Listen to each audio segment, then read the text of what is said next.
नमस्कार, स्वागत है आपका भरतपुर लाइव में। मेरा नाम ऋषभ है। अभी मैं मौजूद हूँ भरतपुर में और यहाँ पर कुछ लोग मौजूद हैं। इनकी समस्या क्या है वो बता देता हूँ। सबसे पहले देखिए, यहाँ पर बयाना तहसील के झामरी गांव के लोग मौजूद हैं। वहां पर लगभग 50-60 घरों का निकासी का जो पानी होता है वो रोक दिया गया है। दबंगों द्वारा रोका गया होगा या अन्य जो खुराफाती व्यक्ति होते हैं उनके द्वारा। पर इनसे जानते हैं कि आखिर इनकी समस्या क्या है। ये लोग अभी कलेक्ट्रेट में मौजूद है अपनी समस्या को लेकर।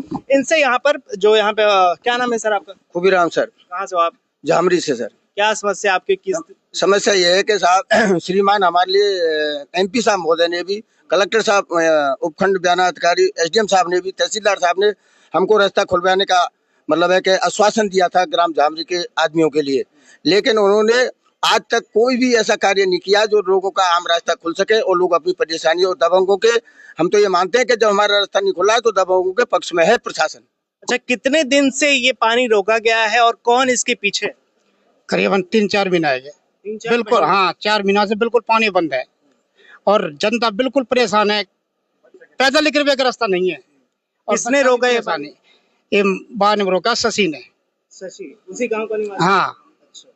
आप लोग कितने दिन से प्रशासन के पास आ रहे हो? क्या प्रशासन ने कोई आश्वासन दिया कि इस पर कार्रवाई की जाएगी? हाँ बिल्कुल। करीब 10-15 दिन हो चुके हैं। पहले एसडीएम साहब के यहाँ गए, तहसीलदार साहब के यहाँ गए, बीडीओ साहब के यहाँ भी गए।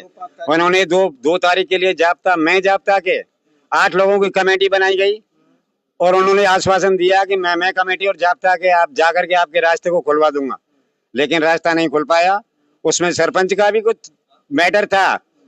जेसीबी ला करके रास्ता खोला गया लेकिन पूर्ण रूप से नहीं खोला, वो दोबारा से फिर बंद कर दिया गया। अतिक्रमण ज्यों की त्यों ही है। हम चाहते हैं कलेक्टर साहब के यहाँ अपनी सुनवाई करने के लिए आए हैं कि हमें हमारा रास्ता खुलवाया जाए ताकि आने जाने के लिए सुविधा हो। क्या कोई अधिकारी उस घटना स्थल पे जहाँ पे ये मामला हुआ है वहाँ पे पहुंचा था? कोई नहीं पहुंचा, केवल पटवारी साहब पहुंचे और कोई नहीं पहुंचा। हाँ।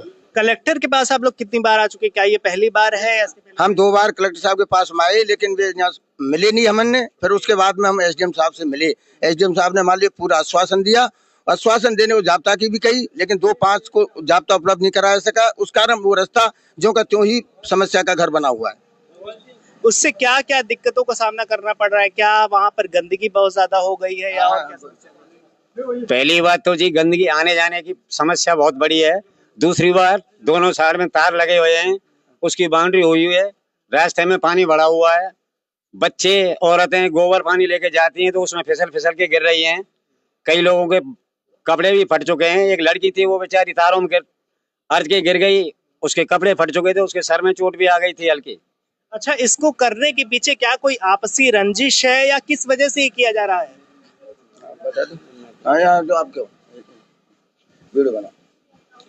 इस रास्ते को रोकने के लिए जो अपना झामरी और परसवारा का जो बीच का रास्ता है वो एक राजनीतिक इशू बना हुआ है और राजनीति के चलते आमजन को बहुत बड़ी परेशानी हो रही है। और हमें बयाना उपखंड अधिकारी ने ये आश्वासन दिया कि हम 2 दिन में आपका रास्ता ये खुलवा देंगे, पर ना तो हमारे रास्ता खुलवाया गया और ना ही मेजाब्ते के कोई अधिकारी। ये राजनीतिक द्वंद है क्या? किस वजह से किया गया? अब राजनीतिक एक दूसरे की पार्टियां तो गांव में रहती ही हैं।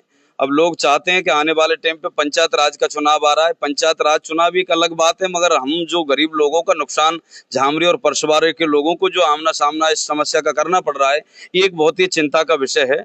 और हम माननीय जिलाधीश महोदय से ये निवेदन करते हैं, हम इस व्यवस्था से हटकर हमें न्याय दिलाया जाए और न्याय हमें आमजन को बहुत बड़ी राहत मिलेगी। आप ये बताइए कि जो आपने बताया कि पंचायती चुनाव को लेकर ये द्वंद हुआ है, हाँ। क्या मामला है? 2 पक्ष हैं, दोनों पक्ष में क्या आपसी भिड़ंत है? पक्ष तो 2-3 हैं और जो लोग चाहते हैं वो बिल्कुल स्वतंत्र हैं, और पर वो लोग इस रास्ते को लेकर वो राजनीतिक इशू और पंचायत चुनाव का मुद्दा ऐसा लेना चाहते हैं कि अगर ये खुल गया तो मेरी बात कम हो जाएगी और ये नहीं खुला तो मेरी बात कमजोर हो जाएगी। इसलिए लेकर ये आमजन आज भी परेशान इस बात को लेकर।